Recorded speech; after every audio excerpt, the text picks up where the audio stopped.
अस्सलामुअलैकुम, आप देख रहे हैं आज markets with Imran Sultan. Pakistani stock exchange जहां इंतहाई लैकलस्टर दिन आज का हम कहेंगे।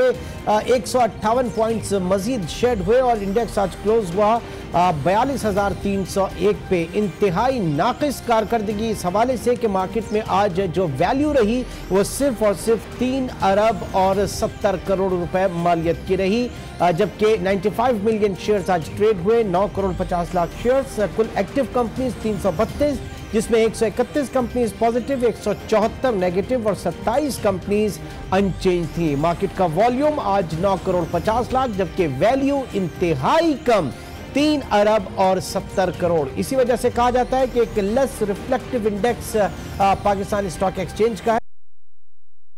में 12 इस बात का तस्करा कर चुके हैं और जो ज्यादा रिफ्लेक्टिव इंडेक्स है आपकी मार्केट का वो है KHI स्टॉक्स, जिसका ब्रिंडेक्स, और ब्रिंडेक्स के हवाले से आज देखेंगे कि वहां पे क्या परफॉर्मेंस रही। ब्रिंडेक्स 4,513.14 पॉइंट्स पे क्लोज हुआ। 23.59 पॉइंट्स की इसमें मंदी, जबकि 64 मिलियन शेयर्स आज ट्रेड हुए। ये ज़ाहिर के सूरत-ए-हाल एक फियर ऑफ अननोन इस वक्त पाकिस्तान में मौजूद है, जो कैपिटल मार्केट्स के जो इन्वेस्टर्स हैं बुरी तरीके से शाय ऑफ हो चुके हैं और मार्केट का वॉल्यूम इस वक्त मौजूद नहीं है। इसके ऊपर भी बात करेंगे, लेकिन इस वक्त बढ़ते हैं आज की अहम बिजनेस स्टोरीज की तरफ। एशियन डेवलपमेंट बैंक ने पाकिस्तान में इंफ्रास्ट्रक्चर प्रोजेक्ट्स में कैपिटल मार्केट्स और नॉन बैंकिंग फाइनेंशियल इंस्टीट्यूशंस की शिरकत पर जोर दिया है। ADB का कहना है कि प्रोजेक्ट फाइनेंसिंग में सिर्फ चंद बैंक्स हिस्सा ले रहे हैं, कैपिटल मार्केट्स कहीं दिखाई नहीं दे रही। यही वजह है कि डोमेस्टिक डेट मार्केट पनप नहीं पा रही। पाकिस्तान को हर साल क्रिटिकल इंफ्रास्ट्रक्चर डेवलपमेंट के लिए 20 अरब डॉलर दरकार होते हैं, जबकि तरक्याती फंड्स का 67% इंफ्रास्ट्रक्चर पर ही खर्च होता है। 2016 में कमर्शियल बैंकों की इंफ्रास्ट्रक्चर फाइनेंसिंग सिर्फ 4 अरब डॉलर रही। 65% फंडिंग इन एनर्जी प्रोजेक्ट्स में की गई। रवा माली साल के इब्तिदाई 10 माह में फॉरेन डायरेक्ट इन्वेस्टमेंट की मद में 2 अरब 20 करोड़ डॉलर आए। बैरूनी सरमायाकारी में सबसे नुमाया 68% हिस्सा चीन का रहा, जिसने CPEC के तहत कंस्ट्रक्शन, एनर्जी और इंफ्रास्ट्रक्चर प्रोजेक्ट्स में भारी सरमायाकारी की। स्टेट बैंक के मुताबिक FDI ग्रोथ 2.4%। और वाजबात की अदम अदायगी पर 48% IPPs गैर फाल हो चुके हैं। पावर सेक्टर सर्कुलर डेट 500 अरब रुपए से तजावुज कर गया। बड़े पैमाने पर बिजली की चोरी और बिलिंग रिकवरी में नाकामी की वजह से पावर सेक्टर बदहाली का शिकार है।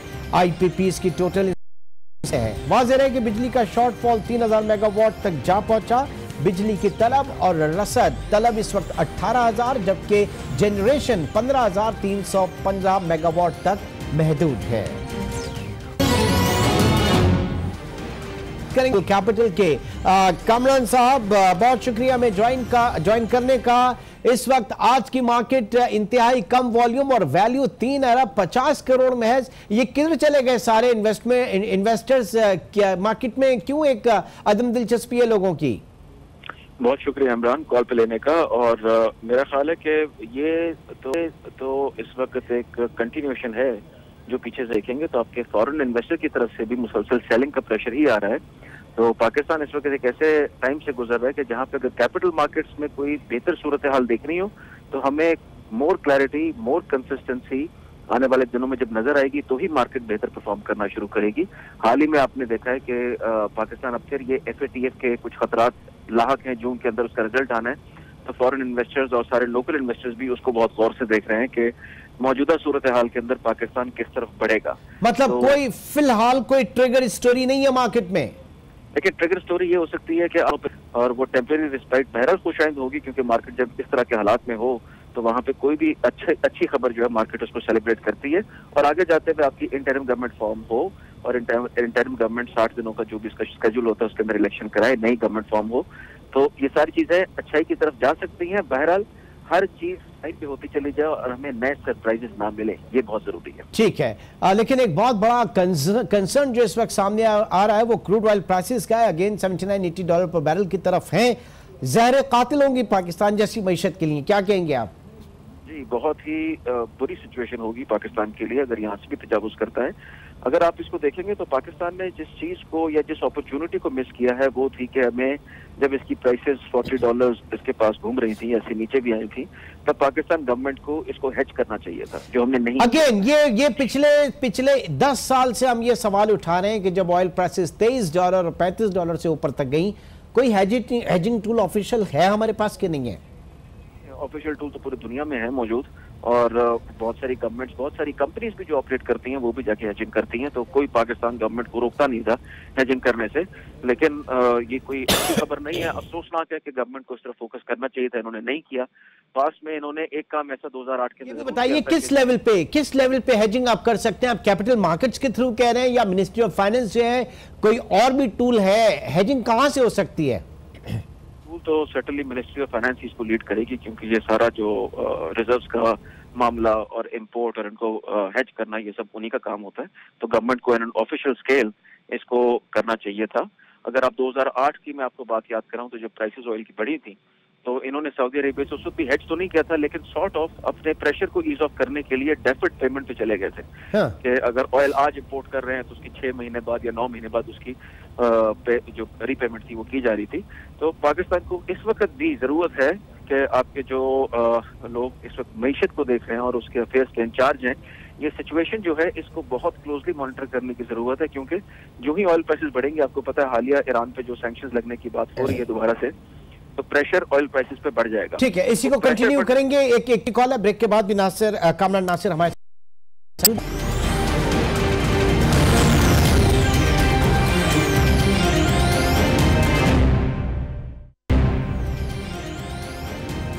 Welcome back. Kamran Nasir, chief executive JS Global Capital, इस वक्त हमारे साथ मौजूद हैं।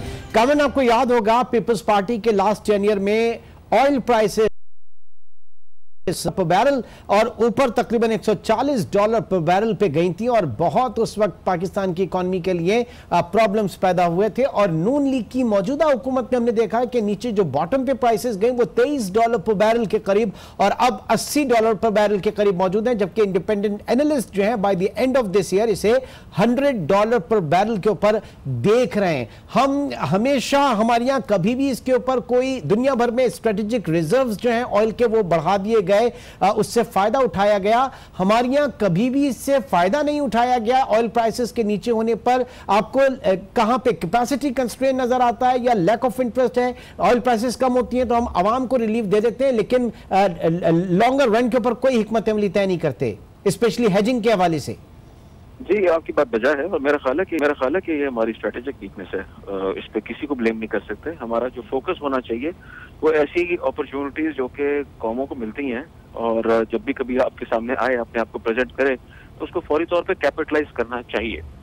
तो मेरा ये ख्याल है कि सर्टनली इसमें कोई और रीजन नहीं है सिवाय इसके ऐसे वक्त में और ऐसी चीज के लिए जिसमें आपका जो इंपोर्ट बिल है उसका 53% आप खाम तेल और उसकी जो मसनूआत है उसके लिए दे रहे हैं, तो ये lack of interest, more than 50% import bill जिस पे आप दे रहे हैं उसके ऊपर फोकस ही नहीं है आपका। ये कैसी हमारी मैनेजमेंट है? बस मतलब कि इस पे जितना भी कहा जाए, हम तनकीद तो बहुत कर सकते हैं, मगर मैनेजमेंट ऐसी रही। बल्कि अगर मैं एक स्टैट शेयर करूं कि हर $5 पर बैरल अगर प्राइस इंक्रीज होगी तो ये आपकी मुल्की मईशत पे $650 मिलियन। इसका मतलब है कि आप तखमीना लगा सकते हैं कि कितना सेवेरिटी है। सेवेरिटी इसकी बहुत ज्यादा है, और अगर अब मैं पास की बात करूं तो कोई मीनिंग उसका नहीं होगा मेरे ख्याल में। इवन इन फ्यूचर इस वक्त अगर आप देखें 80 पे चल रहा है, और अगर ईरान पे कोई सैंक्शंस लगती हैं तो हमें फॉरवर्ड कॉन्ट्रैक्ट्स तभी भी कर लेने चाहिए। क्या आप अपनी सिचुएशन को या अपने हालात को अंडर कंट्रोल कम से कम रख सकें, अंडर चेक रख सकें। अच्छा सर, प्राइवेट सेक्टर में क्या रास्ता निकलता है? जो कैपिटल मार्केट्स हैं, कमोडिटी ट्रेडिंग आपके यहाँ भी होती है पाकिस्तान में, वहां पे क्या आप एडवाइस करेंगे? वहां पे क्या इसका रास्ता तोड़ निकल सकता था? मैं तो ऐसे ही पाकिस्तान में कंपनीज को जानता हूँ, और बड़ा इंटरेस्टिंग सिचुएशन है कि जो कि इलेक्ट्रिसिटी रिलायंट कंपनीज थी, जिनके पास इलेक्ट्रिसिटी का बिल मैन्युफैक्चरिंग में होने की वजह से बहुत ज्यादा था, उन्होंने जब 23 और 40 के दरमियान में मार्केट में ये ऑयल घूम रहा था, उस वक्त उन्होंने अपने इलेक्ट्रिसिटी बिल को हेज कर लिया कि उन्होंने कमोडिटीज मार्केट में जाके परचेज किया कॉन्ट्रैक्ट फॉरवर्ड का ऑयल के अंदर, और आज वो उसके बेनिफिशियरी इसलिए क्योंकि उनके उस कॉन्ट्रैक्ट का उनको पॉजिटिव इम्पैक्ट अब आ रहा है। ठीक, तो इसी तरीके से आज एडीबी ने भी जो बात की है, प्रोजेक्ट फाइनेंसिंग के हवाले से इसका आपने शुरू में जिक्र किया था।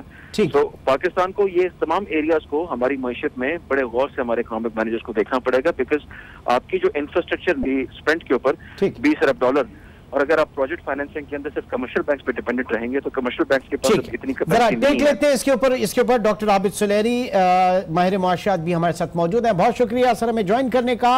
ऑयल प्राइसेस अगेन $79-80 पर बैरल और कहा यह जा रहा है कि $100 पर बैरल के करीब जाएंगी। पाकिस्तान इसके साथ हमेशा ब्लेसिंग इन डिस्गाइज ये रहा कि नीचे $35 भी मिला, $23 पर बैरल भी मिला, हम फॉरवर्ड कॉन्ट्रैक्ट्स जो उनको सेव कर लेते। सर ये किस तरह की हमारी मैनेजमेंट है, हमारी इकोनॉमिक मैनेजमेंट क्या किस तरह काम कर रही है? देखिए मैम, मसला ये है कि पब्लिक सेक्टर ऑर्गेनाइजेशन का हेडिंग में जाना जो है वो ऑलवेज अ डिफिकल्ट प्रपोजिशन। मुझे याद है कि जब ऑयल प्राइसेस जो थी ये $23-24 पे पहुंची थी तो उस वक्त मैंने भी ये सजेस्ट किया था कि इसको हेजिंग कर लेना चाहिए, लेकिन हेजिंग जो है वो प्रैक्टिकली पॉसिबल पीएसओ के लिए या पब्लिक सेक्टर ऑर्गेनाइजेशन के लिए इस सेंस में नहीं है कि कोई भी गवर्नमेंट की ऑर्गेनाइजेशन जो है वो पाकिस्तान के पॉलिटिकल इकोनॉमी में इतना रिस्क नहीं ले सकती तो वो किसी चीज पे हेज कर रहे, बाद में पता चले प्राइसेस और डाउन हो गई। $2-3 देख रहे थे, मतलब बॉटम आउट की भी एक हद होती है। हाँ, क्योंकि मैंने इससे यही था ना कि जो इस वक्त पाकिस्तान में बदकिस्मती से cost of taking decision is much higher than cost of not taking decision. तो कोई भी डिसीजन मेकर जो है अगर उस वक्त उस हेजिंग पे चला जाता, बाद में पता चलता है $1-2 नीचे आ गई है कॉस्ट, तो वो सारी उम्र जो है वो नैब के केसेस भुगतता रहता। अच्छा, प्राइवेट सेक्टर जो है वो हेजिंग कर सकता है, लेकिन प्राइवेट सेक्टर ऑब्वियसली इस वक्त पीएसओ जो है पब्लिक सेक्टर मार्केटिंग कंपनी है, पाकिस्तान की लार्जेस्ट उसी की मोनोपोली है। सेकंड मेजर इशू ये आता है कि हेजिंग जो है वो कितनी प्रूडेंट हो, फिर आपका स्टोरेज जो है उसके लिए आपका कीमतें ऊपर होती हैं तो डेफिनेटली अवामी को भुगतना पड़ता है। जब नीचे होती है बहुत ज्यादा तो एक पोर्शन ऑफ दैट रिलीफ वो तो पास ऑन कर दिया जाता है, बाकी जो है उस पर गवर्नमेंट का कॉन्स्टेंटली अपनी लेवी और अपने टैक्सेस का। अच्छा सर, क्या कहते हैं आप? एडीबी का कहना है कि पाकिस्तान में जो कैपिटल मार्केट्स हैं वो डोमेस्टिक डेट मार्केट जो क्रिएट होनी चाहिए थी उनका इंटरेस्ट उस तरफ इतना ज्यादा नहीं है, इंफ्रास्ट्रक्चर डेवलपमेंट में के ऊपर ही रिलाय है। तो हमारी जो डोमेस्टिक डेट मार्केट है वो भी क्रिएट ना होने की वजह यह है कि हम सही सिमत में शायद नहीं है। देखिए, जो डोमेस्टिक डेट मार्केट क्रिएट ना होने की एक बुनियादी वजह स्पेशली इंफ्रास्ट्रक्चर में जैसे आपने फरमाया, उसकी बुनियादी वजह ये भी है कि पब्लिक सेक्टर जो है वो आउटक्रॉप कर देता है आपके सारे प्रोजेक्ट्स को।